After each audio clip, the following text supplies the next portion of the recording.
Bonjour à tous, aujourd'hui une nouvelle pépite, un épisode avec Jimmy Deveau. Donc Jimmy était directeur commercial du camp TTC et il va nous expliquer comment il a réussi à avoir plein de partenaires, plein de sponsors et comment il est passé d'un très petit budget annuel à 280 000 euros de partenariat.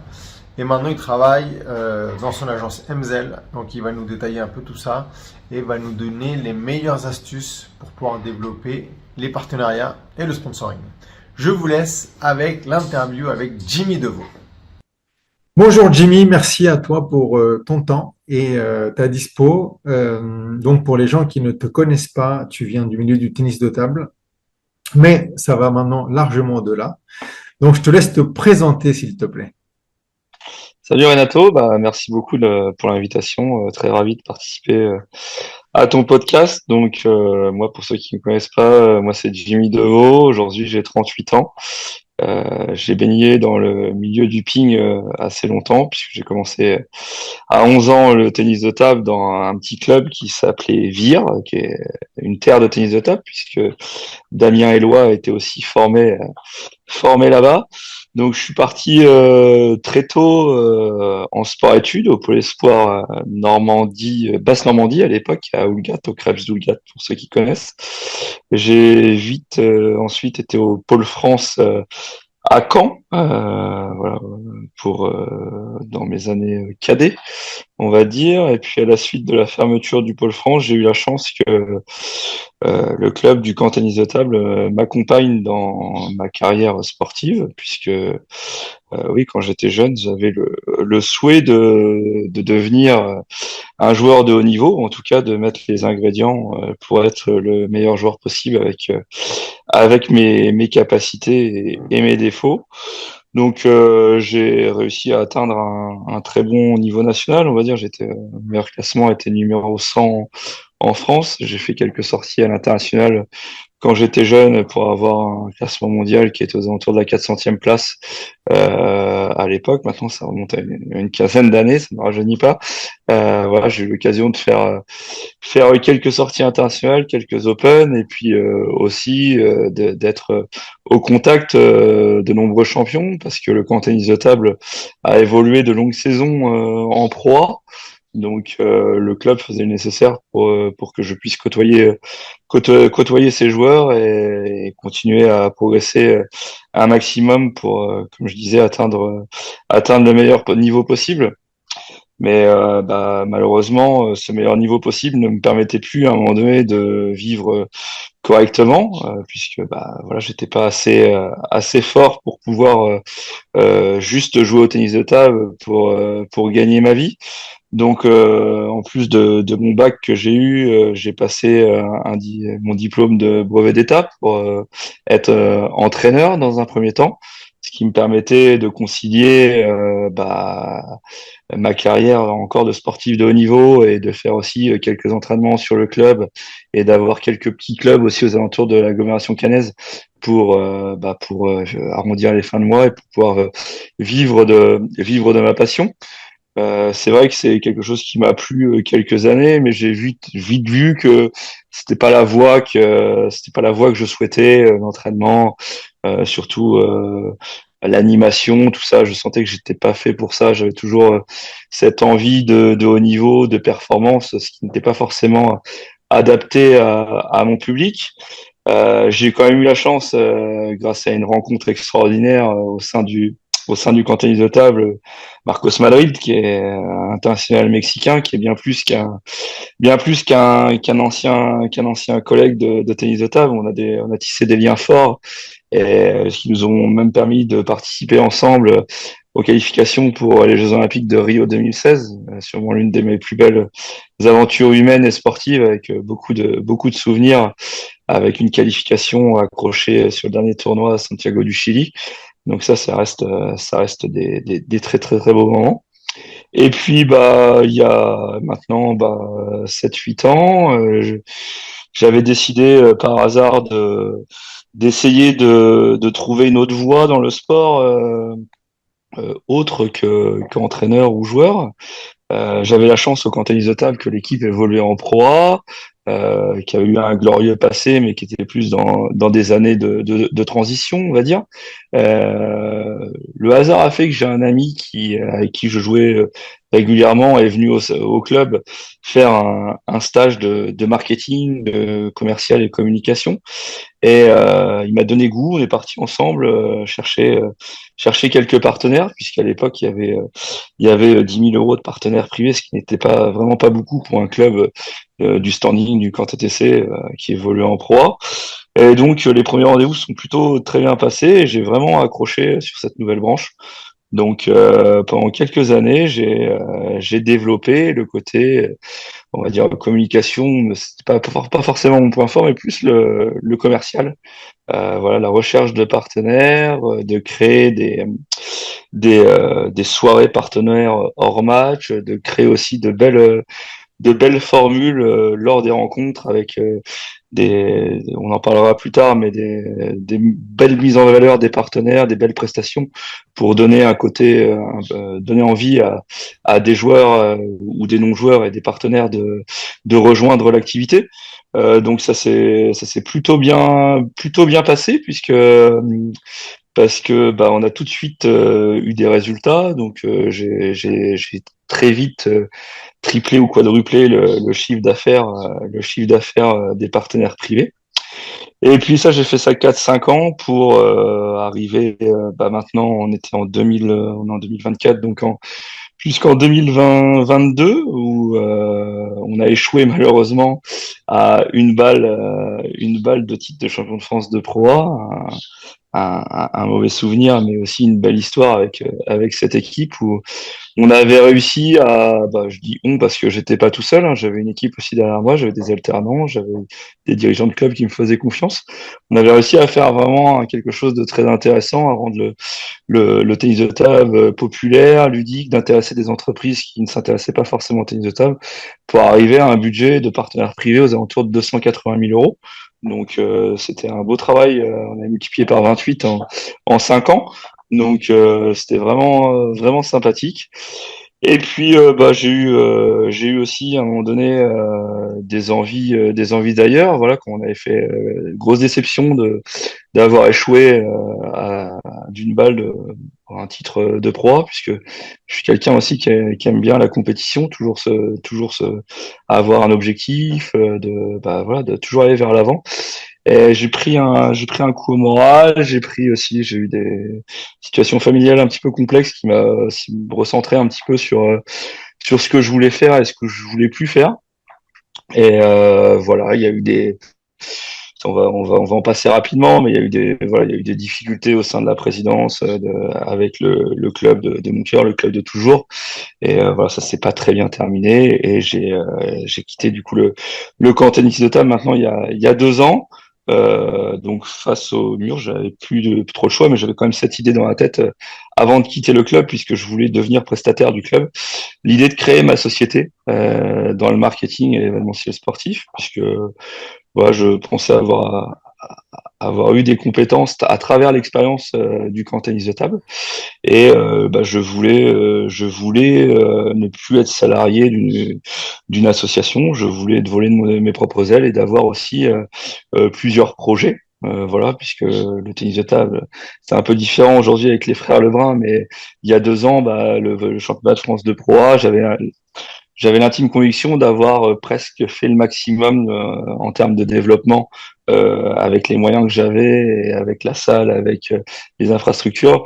Je pouvais pas aller beaucoup plus haut. Et donc, bah voilà, je voulais faire plusieurs choses. Et bah du coup, j'ai créé ma société qui s'appelle Enzel aujourd'hui, qui a 2 ans, qui est spécialisée dans le marketing sportif, événementiel et séminaire. Voilà, mon gros client aujourd'hui est les Vikings de Caen, un club de handball qui évolue en seconde division, euh, avec un palais des sports à Caen qui est tout neuf, qui est maintenant 1 an et demi aussi, qui est un super outil de travail et qui me permet de développer plein de belles choses. Bon, Voilà. bah, c'est une belle intro, donc c'est super intéressant. On voit que tu as un parcours varié que tu as vu l'envers du décor, que tu as vu la face publique, la performance et aussi tout ce qui peut intéresser les clubs et les partenaires. Donc, c'est ce dont on va parler aujourd'hui. Et c'est justement ce qui va intéresser un peu les gens qui écoutent le podcast, c'est de voir comment, avec leur structure, qu'elle soit moyenne, petite, grande, ils arrivent à valoriser. Toi, avec ton focus maintenant complètement marketing sportif plus événementiel, comment est-ce qu'on peut avoir plus de billes pour savoir vers quoi s'orienter, qu'est-ce qui est de la perte de temps, qu'est-ce qui est plutôt efficace, qu'on Mmh. puisse avoir vraiment une discussion ouverte là-dessus. Et puis, les gens qui veulent en savoir beaucoup plus, bah, après, ils vont te contacter, on mettra tes coordonnées en lien. Mais déjà, avoir quelques pistes. Donc, dans les auditeurs, on a un peu de tout. On a des gens qui font partie de gros clubs, on a des gens qui travaillent dans le sport depuis des années, on a des gens qui sont bénévoles au sein de clubs. On a aussi des clubs qui sont hors tennis de table, qui écoutent, qui sont de taille moyenne. Euh, donc, je te propose qu'on procède par étapes. On va Ouais, faire d'abord un focus pour ce que toi tu ferais si tu étais bénévole ou accompagnant d'un club moyen, club de taille moyenne, sans spécialement une équipe pro, mais une équipe bien sûr. qui peut performer, soit en jeune, soit en Ouais. adulte et avec peut-être un projet complémentaire d'impact social ou d'impact sur la santé, Mmh. et aussi que tu nous donnes un peu ton avis sur ce qui peut être pertinent pour ces clubs-là. Et ensuite qu'on passe dans une deuxième étape à un profil de club un peu plus professionnel et que tu nous partages un peu tes expériences pour savoir un club qui a un projet sur 5 ans, par exemple, se dire, OK, on part de là, on veut aller ici, et sur tout ce parcours, qu'est-ce qui est intéressant de développer, qu'est-ce qui est intéressant à mettre en avant pour nos partenaires, pour la ville, etc., etc. Donc, on va commencer par un club de taille moyenne, petite, Ouais. moyenne. À ton avis, à partir de quelle taille de club on peut essayer d'aller démarcher un partenaire, même un petit partenaire? N'importe quelle taille de club. Ce qui compte, ce que tu as dit, c'est dans ma présentation. Moi, pour poser le contexte, j'ai aucune formation commerciale. Donc, j'ai vraiment appris sur le terrain. Et pour moi, le meilleur vendeur est, est un vendeur passionné. C'est-à-dire qu'on va transmettre des émotions, on va parler, on va maîtriser son sujet, on va connaître son sujet, et c'est là-dessus qu'on peut attirer le partenaire. Voilà, forcément, aujourd'hui, les entreprises, elles sont contactées, si ce n'est une, voire deux fois par jour, par différentes associations, choses caritatives, voilà. Donc, il faut forcément se démarquer de ce que peuvent proposer les autres et se mettre à la place du commerçant ou de l'entreprise qui va dire pourquoi je donnerais plus ou pas à ce club. Donc c'est là que c'est important, c'est d'avoir quelqu'un déjà de taille moyenne ou petit club, d'avoir quelqu'un de passionné qui croit en tennis de table, que oui, le tennis de table, encore une fois, ça, pour moi, ça a changé un petit peu avec les frères Lebrun. On est beaucoup plus respecté aujourd'hui, on est vu comme un vrai sport avec de vraies valeurs, voilà, qui mérite d'être aidé. Et il y a plein de petits leviers pour les petits clubs qui va commencer par faire remplir une feuille d'adhésion avec on va essayer d'avoir un maximum d'informations sur le joueur, sur les parents, peut-être un petit peu aussi sur son entourage. Ça viendra dans un second temps, mais c'est un peu le rôle de l'entraîneur dans sa formation, mais de discuter avec les gamins ou les adultes, savoir ce qu'ils font. Et déjà, eux, ça peuvent être les premiers partenaires du club, puisque un gamin investi qui vient trois fois la semaine, qui aime le ping-pong, si sa mère ou son père ont un poste important dans une entreprise, ou s'ils ont eux-mêmes une entreprise, bah ça va déjà être une porte d'entrée un peu plus facile pour leur dire bon bah voilà, il y a un projet, votre enfant joue correctement, il prend du plaisir, il est là, ce serait bien que on cherche un peu d'argent pour continuer à avoir un entraîneur ou pour X, Y raison. Et ça, bah, sur tous les types de clubs, ça marche. Ça marche, voilà. Et donc, du Un coup, jeu de maillot. Voilà, si on part un peu plus concret. Donc, petit Ouais, club, tu as le contact via un adhérent, via un jeune, via un enfant. ouais, Donc, ça, j'en avais parlé aussi dans un des épisodes autour de l'accueil des adhérents, qu'il fallait absolument les connaître un peu mieux pour ouais. justement savoir comment est-ce qu'on pouvait aller plus loin avec eux, soit dans le bénévolat, dans le partenariat, dans le sponsoring, etc. Mais toi, imaginons que tu as dans les parents un commerçant qui est proche du club. Qu'est-ce que tu irais lui proposer?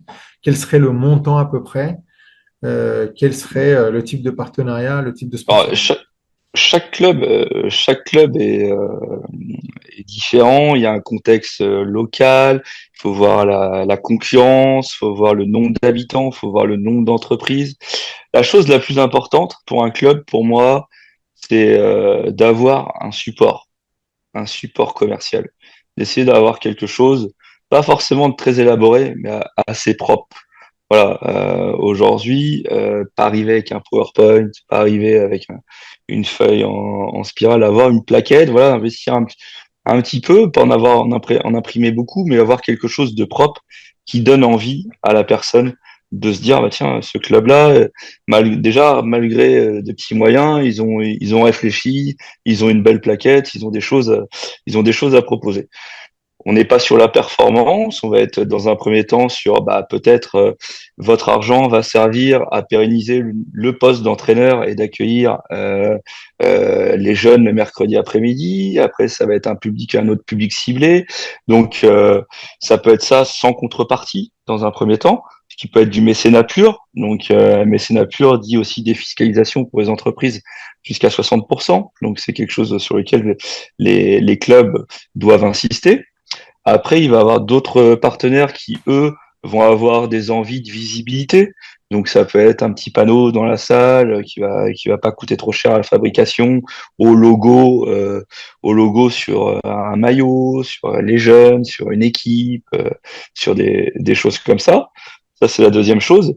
Et puis la troisième chose, ça dépend là, de la grandeur du club et aussi de la capacité de la salle, de pas mal de paramètres. Mais il y a aussi cette partie séminaire. Séminaire, aujourd'hui, tout le monde joue au tennis de table. Tout le monde passe un bon moment, tout le monde joue en vacances au tennis de table. Et pour l'avoir fait quelquefois avec des partenaires ou avec des entreprises, des team building, c'est quelque chose qui marche. Donc voilà, proposer une activité autour du tennis de table avec un petit cocktail, avec une interview du meilleur joueur du club ou de l'entraîneur, tout ça, c'est vite une journée où on peut gagner un petit peu d'argent et le club se faire connaître et continuer à grandir et à s'autofinancer, puisqu'on le sait aujourd'hui, malheureusement, les collectivités territoriales vont de plus en plus diminuer leur aide aux associations et qu'on va tendre vers plus des aides privées. Donc ça, tout ceci, c'est important. Et puis, une chose qui est encore valable aujourd'hui, c'est l'alternance.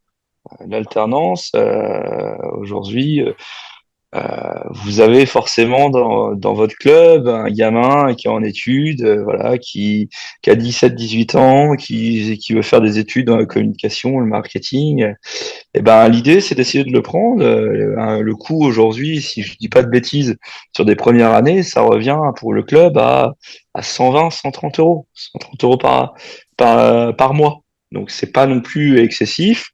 On Donc peut aussi, ça, c'est avec les aides qu'on peut avec les demander, aides de l'État, etc. bien sûr, avec les OK. aides de 6 000 euros. Voilà, donc on peut commencer par là. On peut aussi demander à l'école d'être partenaire. Si on vous prend un étudiant, on forme quelqu'un. Donc, on peut tout de suite avoir quelqu'un entre guillemets de la main d'œuvre qualifiée, qui va se qualifier, qui va se former, qui a une envie, idéalement qui vient du club, qui connaît le sport et qui peut apporter une réelle plus-value directe à un petit club. Ouais, ouais, c'est vraiment utile de voir large en termes d'aide. Les ressources, c'est pas simplement purement Voilà. financier dans un premier temps, c'est aussi du temps, Non. c'est aussi des connaissances. Bon, mais on va quand même parler parce que là, tu as un petit peu allongé la réponse qui était intéressante, Ouais. mais j'ai besoin de chiffres. Alors, pour Deux quelqu'un qui chiffres, n'y connaît ouais, rien, alors je sais que ça dépend du club, ça dépend du sport, ça dépend de l'environnement économique, de la région, etc. ouais, Mais moi, j'entends un peu de tout. C'est-à-dire que tu vas avoir des petits clubs en campagne, ils vont dire, bah, ils m'ont filé 200 balles à l'année pour que je puisse mettre le logo sur le t-shirt d'entraînement des gamins. Et tu en as d'autres où c'est tout de suite 1500 ou 2000. Donc, même si c'est des petits montants, toi, par rapport à ta connaissance, le rang, quel est le ouais. rang général? Donne des Non, je pense fourchettes. qu'il faut pas non plus commencer trop bas, parce qu'il faut respecter notre sport. Faut pas non plus se dire on est du ping-pong. Non. Moi, je pense qu'à 500 euros, dans un petit club, on peut commencer à 500 euros jusqu'à aller, si on a à 2500, 3000 euros sur le gros partenaire. Et il faut bien savoir que ça peut être de la défiscalisation. Donc, le coût réel pour une entreprise, il est pas énorme. Et si en contrepartie, pour 3000 euros, bah, c'est pas des recettes nettes, c'est peut-être 2000, 2500 net. Si on organise un petit séminaire pour le partenaire qui a donné cet argent, il en a pour son argent, il est content. Voilà, il y a plein de choses, il y a plein de petits tips à avoir pour essayer de gagner un petit peu d'argent facilement. On n'est pas aussi revenu sur la licence. Aujourd'hui, tout le monde paye une licence, mais demain, qu'est-ce qui interdit malheureusement, en France, beaucoup de gens payent des impôts. Qu'est-ce qui interdit de ne pas de faire une gratuité pour un adhérent si la personne fait un don au club? Ouais, C'est-à-dire alors, que si une licence coûte 300, 250 euros, rien ne vous empêche de faire une licence gratuite et de faire un don de 500 euros et tout le monde est gagnant. alors il faut, ouais, alors je sais qu'il y a des formules un petit peu hybrides où on paye sa licence, mais tout ce qui est adhésion, c'est Oui, offert par le club, etc. Il faut juste faire attention par rapport au mécénat en voilà. lui-même et au don, parce que normalement, il n'y a pas de Il faut, contrepartie. Non, on est d'accord, c'est pour ça que je parle d'une gratuité de licence en disant quelqu'un a fait un don, donc comme il a fait un don, j'offre la licence. Voilà, mais il faut pas, on est d'accord qu'il faut pas qu'il y ait de contrepartie en face. Donc c'est un peu Mais, tangent, mais, mais mais par contre, tous ces services-là sont intéressants pour un partenariat. Si toi, tu dis, par exemple, un séminaire, tu vas avoir une entreprise qui veut être partenaire toute l'année, hmm, on va lui donner un peu de visibilité, on va lui organiser un événement pour ses salariés et éventuellement offrir 4 adhésions pour 4 de ses salariés à l'année. ouais, Ça peut être quelque chose qui est valorisé, c'est ça, tout ça. bien sûr, bien sûr, ouais. Est-ce qu'il y a Bien des sûr, ouais, choses, est-ce qu'il y a des choses qui fonctionnent en ce moment? Par exemple, est-ce que c'est plutôt le service comme ça derrière le partenariat, ou est-ce que c'est la visibilité, ou est-ce que c'est autre chose? Est-ce que c'est un projet commun avec l'entreprise ou avec le commerçant? Qu'est-ce qui fonctionne? Non, aujourd'hui, il faut que ce soit un projet commun. Surtout pour un petit club. Aujourd'hui, ce genre de partenariat le fait par amitié au sport ou une connaissance au sein du club. Donc non, ça c'est pas des choses pour gagner de l'argent, on va dire. Après, il y a aussi un autre type de partenariat. Voilà, dans tous les clubs, il y a des repas d'après-match, il y a des besoins en impression. Voilà, il y a des partenariats qui peuvent vite être donnant-donnant. Voilà, demain, si vous êtes dans un village où il y a 4 restaurants, vous allez voir un partenaire, un restaurateur, vous lui dites, bah voilà, vous m'aidez un petit peu, vous me prenez un petit panneau à 500 euros, et moi je m'engage que bah X fois dans l'année, on vienne manger chez vous. Donc finalement, bah l'engagement, vous avez de la visibilité, vous nous voyez, c'est un engagement qui aide bah, la vie associative et qui finalement pour vous n'est pas un engagement financier assez fort.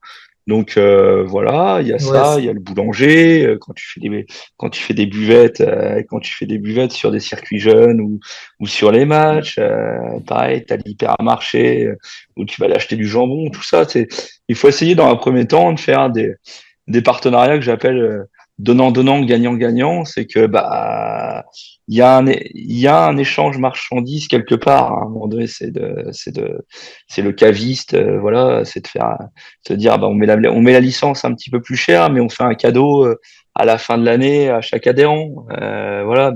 Et en faisant ce cadeau-là, bah, on va aller chez un partenaire. Donc, ce partenaire-là, indirectement, il va avoir donné de l'argent, mais toi, tu vas lui en avoir racheté de l'autre côté et tu auras fait plaisir à tes adhérents et tes adhérents comprendront l'augmentation de 10 euros de ta licence. Voilà. Il y a plein de petites choses comme Ouais, ça ouais, qui sont intéressantes. ça, c'est intéressant ce que tu dis là, les gagnants-gagnants, parce que ça permet même de le faire dans le cadre du mécénat, vu que c'est pas une contrepartie directe. Bien sûr. Nous, on a mis en place un partenariat avec une pizzeria. Ils avaient fait un mécénat, donc ils avaient donné 2 000 € à l'année qu'ils Ouais. défiscalisaient. Donc ça leur coûtait Ouais. à peu près 600 à 600. l'année. Ouais. Et en fait, nous, on s'était engagé à aller chez eux après tous les matchs. Donc Bah voilà. on débarquait avec 20 personnes toutes les semaines, plus les jeunes ou les joueurs qui sont traînés pendant les jours de semaine, on leur disait, bah voilà, on a un partenariat avec cette pizzeria-là. Au lieu de payer votre pizza 13 ou 14 balles, vous allez la payer 10 € avec une boisson. Ouais. Donc au Ouais. final, la pizzeria avait fait le mécénat plus un petit effort sur son menu, mais en volume à l'année, ils étaient Et ils largement étaient gagnants. gagnants. On avait claqué chez Ouais. eux plus de 5 000 € à l'année. Ouais. C'était Ouais. énorme. Donc, Bien sûr. présenter d'une certaine façon, ça peut être aussi intéressant. Voilà. Et alors, juste avant qu'on passe à la suite, pour revenir Ouais. sur l'adhésion, où tu vas noter, voilà, mon papa, c'est le boucher du village. Toi, tu te dis, Ouais. OK, ben, je vais aller voir ton papa. Quand tu arrives sur un prospect froid comme ça, tu y vas directement, tu essaies de le rencontrer au club, tu essaies d'aller dans sa boutique, Ouais. tu l'appelles avant, c'est quoi le process, c'est quoi les Ah, bonnes le process, c'est pratiques? faut pas l'oppresser, faut pas qu'il se sente obligé. C'est pas, idéalement, c'est de le croiser à la salle. Voilà, j'ai vu dans une discussion, on parle un peu du fils, voilà, qui s'entraîne plus ou moins bien, qui est turbulent ou pas. Voilà, on parle ping-pong et puis si on voit que la personne elle s'intéresse un petit peu, c'est là qu'on peut sortir la pochette surprise en lui disant bah tenez, par hasard je faisais l'état des lieux de mes licenciés, j'ai vu que vous étiez boucher du coin, c'est intéressant. Voilà, est-ce que ça vous intéresserait d'aider le club dont votre fils fait partie, voilà, pour euh, pour X ou Y raison, voilà, avoir une politique sans tabou, dire pourquoi à quoi cet argent va servir, parce que c'est important aussi.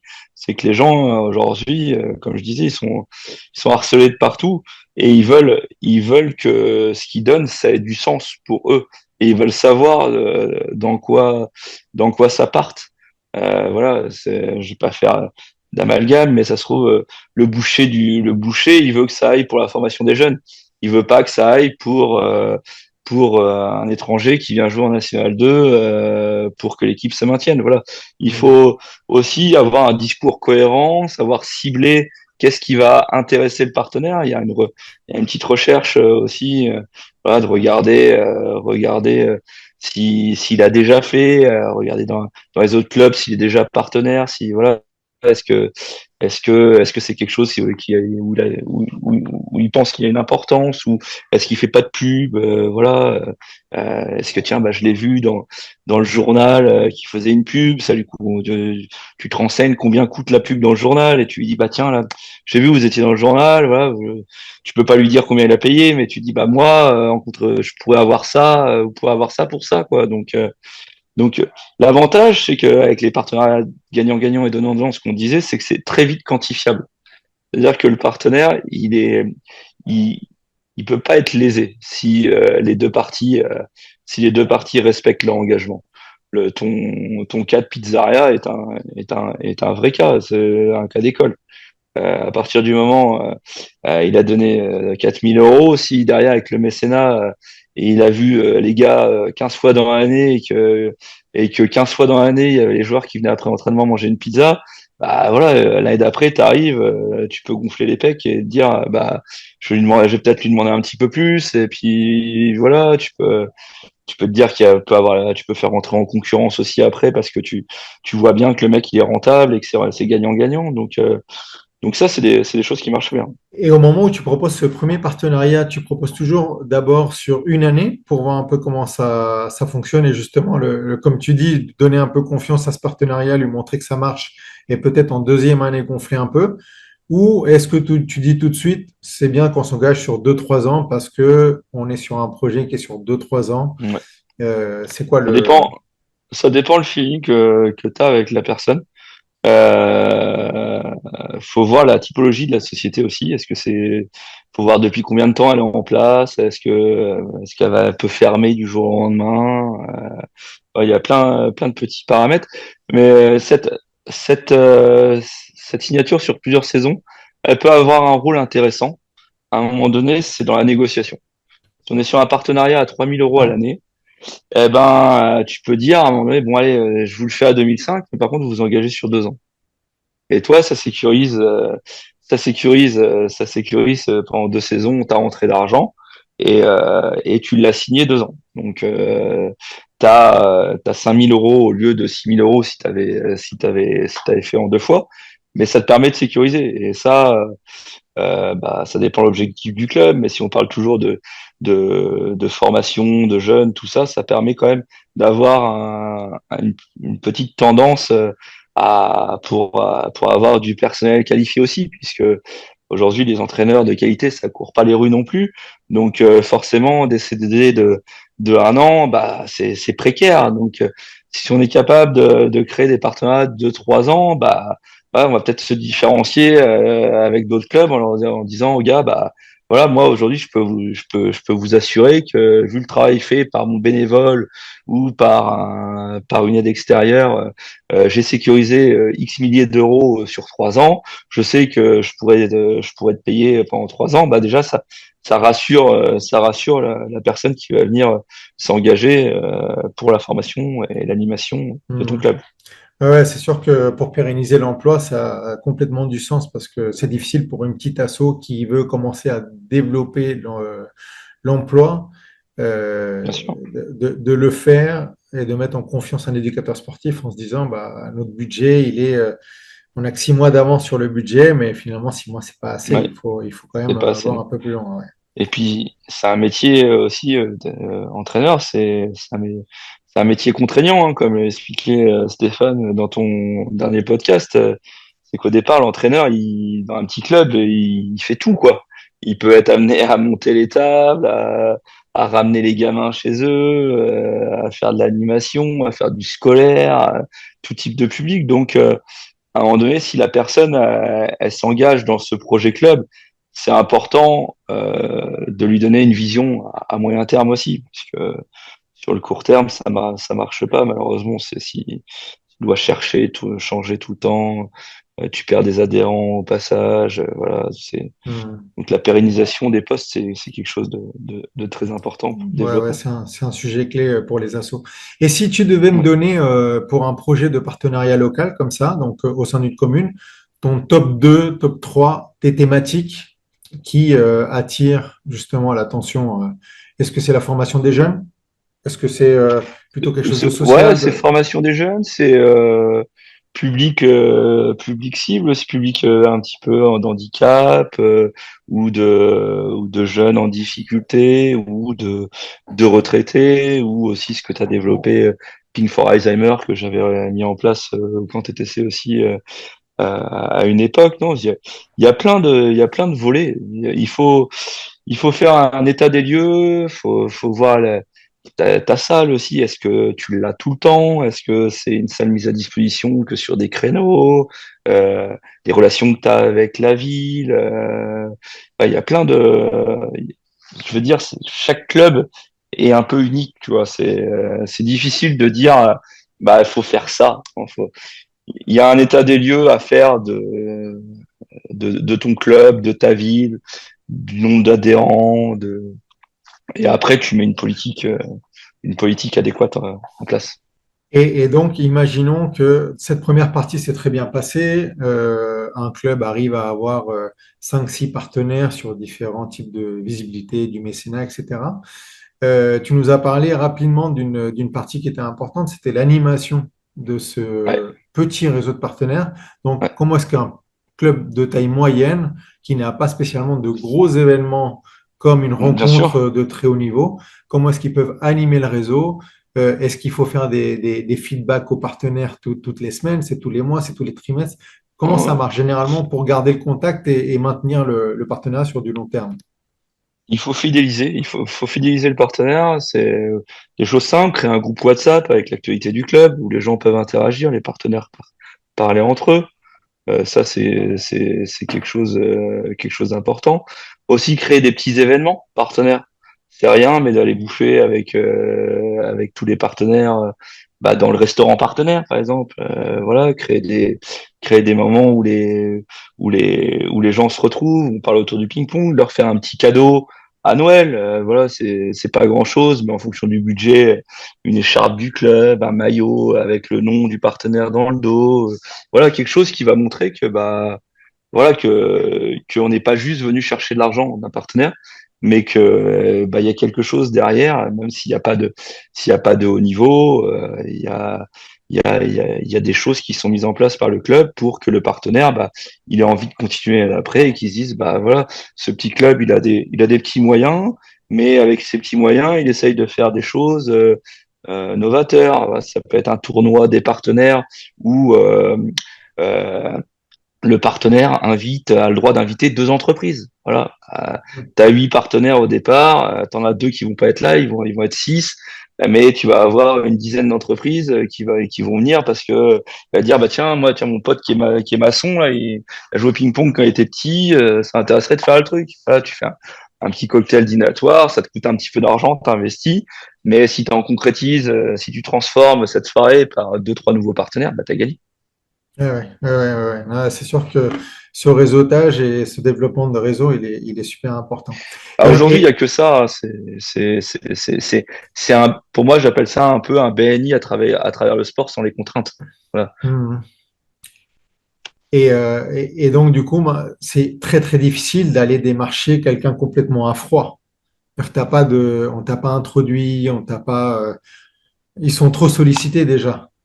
Ouais, j'ai commencé comme ça. Faut être prêt à prendre des murs, quoi, à se prendre des foutages de gueule. Et ça fait partie des anecdotes. C'est comme ça qu'on se forge aussi. Mais ouais, vous vendez quoi? De la plongée? Non, du ping-pong, tu vois.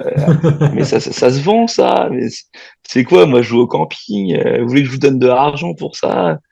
Voilà. Bah après, il faut être prêt. C'est un combat. On se bat contre d'autres associations et ce sport, bah voilà, faut réussir à sortir, à donner les valeurs, le respect que tout le monde a déjà pratiqué, que c'est un sport accessible, que bah, maintenant, comme je disais avec les frères Lebrun, c'est spectaculaire, c'est télévisuel, ouais, on peut avoir de l'ambiance au ping, et que le futur champion, il est peut-être dans votre club de votre petit club et que il a besoin dès ses premiers pas de raquette, d'avoir un entraîneur compétent pour pouvoir rivaliser plus tard dans le haut niveau.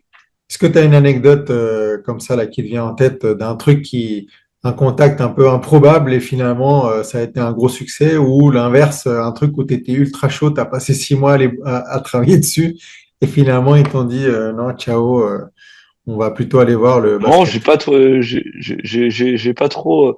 L'anecdote que j'ai, c'est mon premier rendez-vous avec la personne qui avait fait son stage que tu connais, qui est Gilles Casali. On y va comme ça. On va voir un camp repro pour le citer. On savait que c'était un passionné de ping-pong et on avait une plaquette, voilà.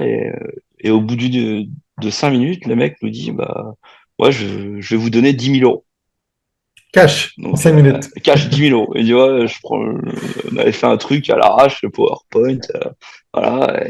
Et le mec dit, bah, ouais, je vais prendre l'option 1 à 10 000 euros. Et ce qui était, quand on commençait, bah, comme je t'ai dit, à 10 000 euros. Donc, premier rendez-vous, premier mec passionné, ça se passe bien, super bien le rendez-vous. Il a une table dans son entreprise, tout ça. Il avait vécu l'histoire de camp champion d'Europe, tout ça. Donc, un vrai passionné, quoi. Et en fait, ça faisait 10 ans que personne était venu le voir. Il faisait juste les programmes de match. Il Ah faisait ouais. juste les programmes de match, il les donnait, mais personne n'avait fait le nécessaire pour venir le voir et lui dire, bah, est-ce que tu vas aller plus loin dans ton partenariat, quoi. Et là, le mec, tu le rencontres et il te dit, bah, ouais, moi, je continue à vous offrir les programmes. Puis, je vais mettre mon logo là, et puis voilà, c'est 10 000 euros. Bon, donc forcément, tout de suite, La ça te met prospection commence bien. La prospection commence bien. la prospection commence bien. Après, j'ai commencé avec les adhérents du club, hein, comme je te disais, à cibler les chaînes d'entreprise, les partenariats donnant-donnant. On avait encore la chance que là, on passe sur un club pro, mais tout ce qui est hôtellerie, restauration, location de voitures, boulangerie, boucherie, pizza emportée. En fait, en donnant, il y avait déjà pas mal de choses où le partenaire investissait et il était plus ou moins sûr de retomber sur ses pattes. Donc, Mhm. tu pouvais créer quelque chose, pareil, bâche, panneau, tout ça. Tu pouvais créer un socle de partenaires gagnant-gagnant qui était intéressant. Et puis après, fallait avoir des partenaires qui aimaient le ping. Donc voilà, j'en avais aussi 5-6, des pratiquants qui avaient des boîtes, qui venaient se faire plaisir. Donc là, l'importance d'avoir mais ça sera peut-être dans un second temps, parler des prestations qu'il y a en face sur un club de Pro A ou de Ouais, Pro B. ouais. Et du coup, en termes de propositions que tu fais pour la visibilité, par exemple, donc on Ouais, connaît tous le truc des années 80 où tu mets le logo sur le maillot et puis sur le survêt. Est-ce que là, en 2024, il y a des nouvelles propositions? Donc, je pense notamment à tout ce qui se fait en ligne. Est-ce qu'on va ouais. contacter un influenceur qui va être un intervenant tierce pour mettre en valeur un partenaire plus le club? Est-ce qu'il y a des choses originales, peut-être du street marketing? Ouais, Enfin, ouais, il y a des vas-y, choses dis-moi un il y peu a ce qui. forcément des choses qui ont changé, hein. Comme tu le disais, le digital aujourd'hui, c'est à la mode. La publicité digitale, ça va être faire des annonces sur les réseaux sociaux du club. Ça va être sur ton site internet. Ça, c'est pas. Mais aussi, ça peut être aller chez le partenaire, faire une petite vidéo qui présente son activité. Voilà, ça, c'est sur les réseaux sociaux, mais ça peut être aussi à travers ton groupe de partenaires que tu auras créé au sein de ton petit club pour que le boucher qui donne peut-être 500 euros quand il a besoin de faire sa patate de Noël en réduction, qui a besoin de flyers. S'il appartient à un groupe de partenaires et qu'il a vu que dans son club qui sponsorisait, il y avait un imprimeur, il va peut-être directement s'orienter vers lui. Et après, faut pas se mentir aussi, les gens le font aussi pour à minima pas perdre d'argent, mais s'ils peuvent en gagner, c'est tout bénéf pour le club et c'est tout bénéf pour eux. C'est de créer un réseau partenaire où il y a de l'échange entre les partenaires. Mhm. Ah ouais. Ok, bah écoute, on va passer sur la deuxième partie. Ça fait déjà un petit moment qu'on a commencé. C'est hyper Ouais, riche. Donc, il y aura plein d'infos à trier. Je vous invite à prendre des notes parce que c'est une mine d'informations. Donc, maintenant, tu es passé indépendant. Donc, tu as créé ouais, MZEL. Donc, ça va nous permettre de parler un peu de comment est-ce qu'on peut, en tant que gros club, étoffer un peu ses propositions de partenariat. Donc, parle-nous un petit peu de ta vision, de ce qui peut être faisable pour un gros club ou un club qui a des grosses ambitions. Et ensuite, toi, avec Emzel, qu'est-ce que vous proposez? Quelles sont vos expériences? Est-ce que, encore une fois, on est sur quelque chose qui est complètement inatteignable pour un club qui n'a pas d'équipe professionnelle ou c'est quelque chose qui doit être pensé en amont pour un club de taille moyenne qui, par exemple, a un projet de formation vers le haut niveau, qui se dit, bah, voilà, bah, j'ai une équipe, je sais pas, de jeunes volleyeurs qui vont aller vers le niveau professionnel. Comment est-ce que déjà, 3 4 ans à l'avance, je peux réfléchir à mon projet pour que ça ait de la valeur pour ses partenaires ou éventuellement pour un très gros partenaire premium. Ah, vas-y, je te ouais. laisse Alors commencer après, par là où ouais, tu veux. c'est hyper vaste, c'est hyper vaste. Ouais, pour la pro, là aujourd'hui, c'est un petit peu compliqué. Comme on peut le voir, les dates sont pas fixes. Avec le WTT, c'est un peu complexe de suivre le championnat. Donc, je sais pas si cette formule-là a encore de l'avenir, mais ça, c'est encore un autre débat. En tout cas, aujourd'hui, il faut rendre le spectacle le tennis de table en mode show. Voilà, il faut être capable de l'animer, Euh, Tout le monde est pressé, on le voit, on peut pas rester 4 heures assis, voilà. Donc les mentalités ont changé. Donc comment on peut contrer ça? Bah c'est d'avoir un speaker de qualité, d'avoir des prestations de qualité, qu'on puisse bouger aussi, qu'on arrête que de faire le silence quand on joue, alors que quand les mecs qui jouent à l'international quand c'est à Montpellier, que ça crie dans tous les sens, il n'y a pas de problème. Alors que là, en championnat pro, dès qu'il y a une mouche qui pète, faut arrêter le match. Il y a plein de choses. Mais de rendre le sport en mode événementiel, moi, à Caen, j'avais fait quelque chose qui marchait très bien, c'était les petites loges. J'avais mis des petites loges autour de l'aire de jeu. Euh, c'était entre euh, c'était entre 4 et 6 personnes. Voilà, t'es à peu près aux alentours de 3 000 euros à 3 4 000 euros à l'année. Une loge 4 ou 6 places où bah, tu avais accès à tous les matchs de championnat, les 9 matchs. Tu faisais partie du réseau partenaire, donc tu allais aux animations partenaires comme je t'expliquais, hors match, et tu avais une prestation traiteur de qualité. C'est-à-dire que bah, tu avais un cocktail d'avant-match, tu avais des petits fours servis même dans ta loge, tu avais ta bouteille de champagne dans ta loge, tu avais aussi un espace VIP derrière qui te permettait de sortir, d'aller grignoter un peu, d'avoir un peu un bar, euh, un bar all access où quand t'es pas spécialiste de tennis de table et que ça fait 2 heures et demie que tu vois du ping-pong, si tu as envie d'aller passer un appel ou de te détendre ou de parler un peu, bah tu peux sortir. Donc ça, ce système de loge, il marchait vraiment bien. Voilà, Donc la qualité du.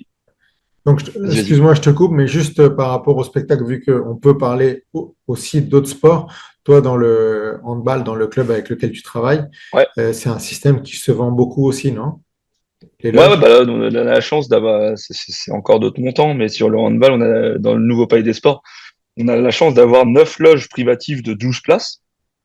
Où là, nous, on a fait le choix avec le handball de mettre des prestations voilà, haut de gamme, qui sont vendues très cher, hein, on va pas se mentir, mais c'est une expérience client intéressante. Voilà, c'est aujourd'hui une société qui prend ce genre de prestations.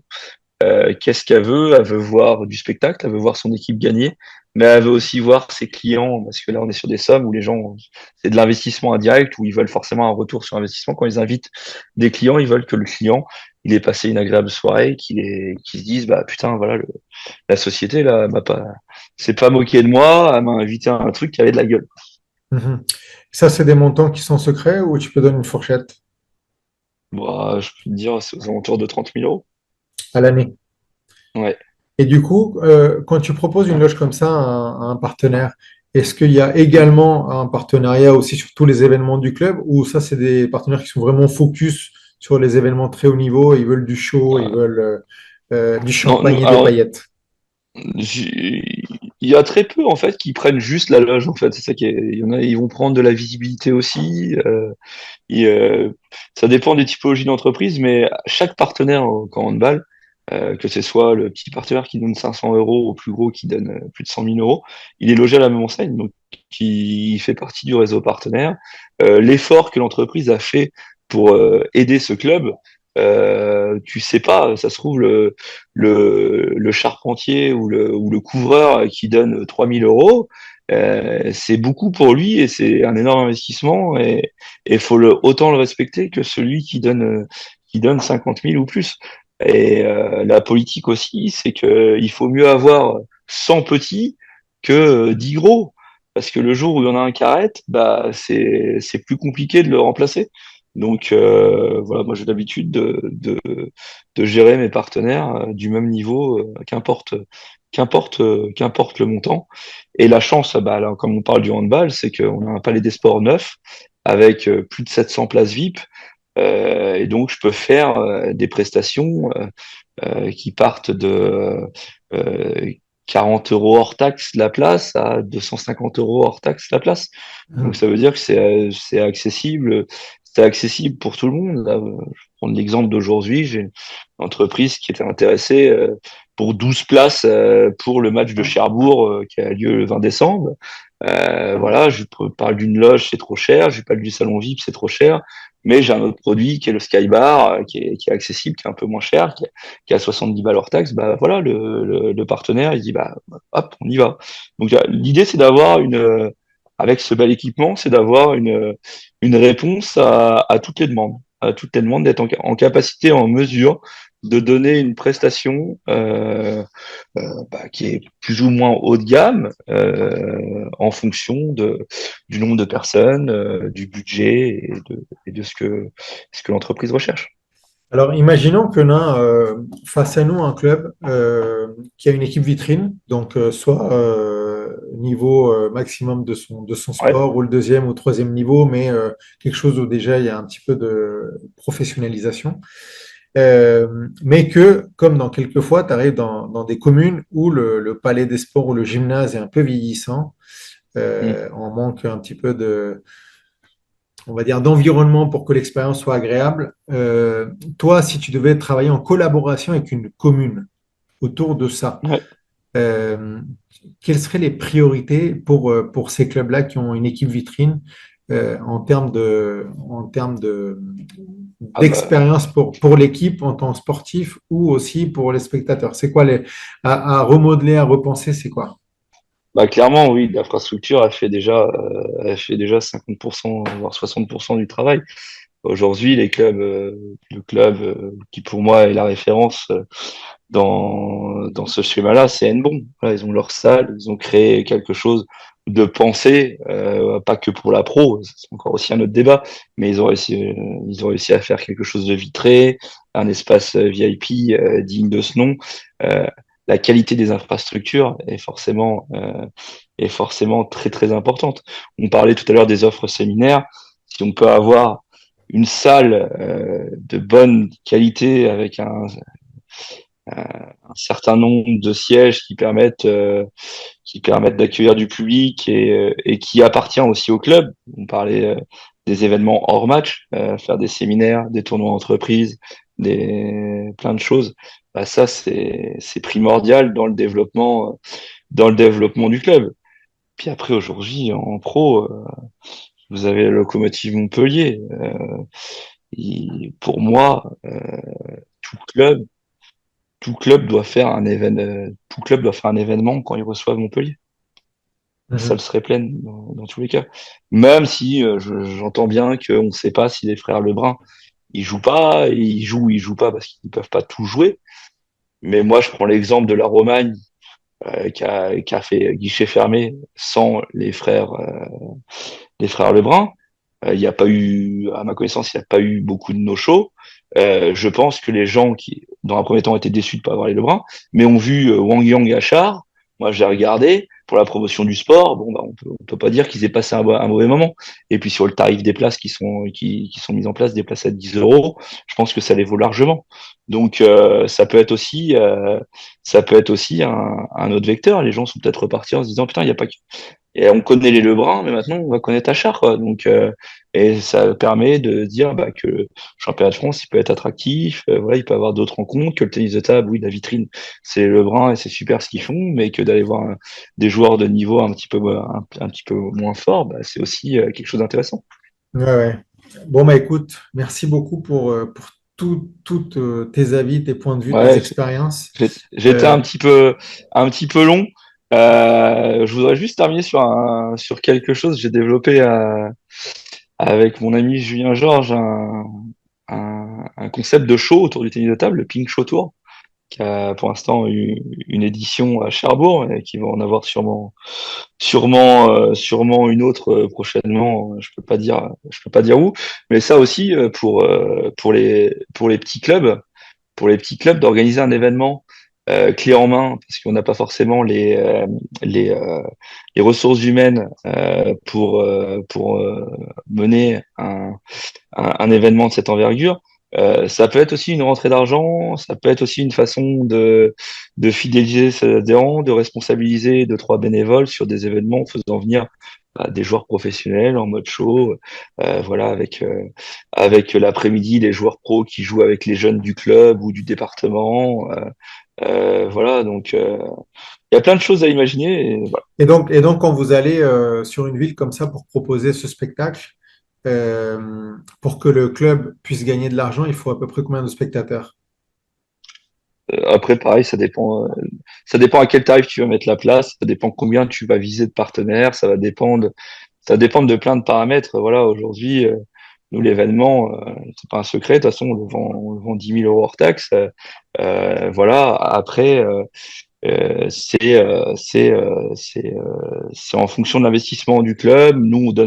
Moi, j'ai une plaquette partenaire par rapport à ça. J'explique comment l'événement peut être rentable. Voilà, après, je peux pas le certifier qui va l'être. Ça dépend aussi de l'engagement du club. Mais moi, je suis persuadé que ce type de show dans des entre guillemets, je mets des guillemets, des déserts de sport de haut niveau, c'est des choses qui marchent, hein, en scénarisant un petit peu, en jeu de lumière, voilà, plein de choses Ouais, à donc, imaginer. donc ça, vous arrivez à le mettre en place, même dans le gymnase de Marolles au Mirepoix où il n'y a rien. Ouais, ouais, bah après, c'est encore une fois, c'est la volonté du club. C'est chaque club qui montre une envie. S'il faut mettre si le club il doit monter des tribunes amovibles, s'il doit mettre 10 rangées de chaises avec des balustrades, voilà, c'est une question d'envie, d'engagement. Et en tout cas, bah, ça marche. Ouais, ça permet de Nous, c'est motiver toute l'équipe ouais. du club autour d'un Ça projet permet de commun. sortir d'une monotonie. Voilà, un dirigeant de club, de petit club. Bon, bah voilà, ça fait des 5 6 ans qu'il est peut-être au club, qu'il est trésorier. Voilà, c'est aussi un besoin de Mhm. nouveauté, d'un nouveau souffle, voilà, de repartir sur un événement qui n'a pas eu lieu, qui va motiver d'autres personnes. Tu peux motiver tes adhérents enfants à faire une tombola. Celui qui gagne, qui vend le plus de billets gagne le maillot de Wesh. Voilà, et il y a plein de choses. Tu mets l'association au sein du milieu de ce projet et ça peut renforcer les liens que des adhérents, du bureau et créer de nouvelles vocations. Ok. Et avec Enzel, donc qui pourrait te Ouais. contacter éventuellement? Tu peux aider qui? Quelle structure, quelle taille? Euh, est-ce que un club moyen peut déjà te contacter ou c'est trop petit ou c'est quoi le profil? Là, clairement, aujourd'hui, je vais pas, sur le tennis de table, j'ai pas beaucoup de clubs qui me donnent envie, qui me donnent envie. Voilà. Après, je suis basé à Caen. Voilà, ça fait partie aussi de la réflexion que j'ai aujourd'hui, c'est de savoir ce que je fais de MZ. Est-ce que je reste petit? Est-ce que je grandis? Voilà, aujourd'hui, si, il y a un club qui m'intéresse. Tu le sais, hein, mais voilà, c'est Montpellier. Mais voilà. Sinon, les autres clubs, j'aurais pas entre guillemets le temps, l'envie aussi. Hein, faut se dire les choses. Faut croire à un projet. Et le fait avec Mzel aussi d'être sorti du tennis de table, d'aller vers un sport plus médiatisé, plus professionnel aussi. Parce que c'est ça le problème aussi un peu dans le tennis de table aujourd'hui, c'est on manque de professionnalisation dans les clubs, dans les structures. Voilà, sans manquer de respect à quiconque, mais les présidents des clubs de proie, ça fait 20 ans que je fais les salles et c'est tous les mêmes. Voilà, il n'y a pas de nouveauté, il y a pas cette envie d'apporter des choses nouvelles. Voilà.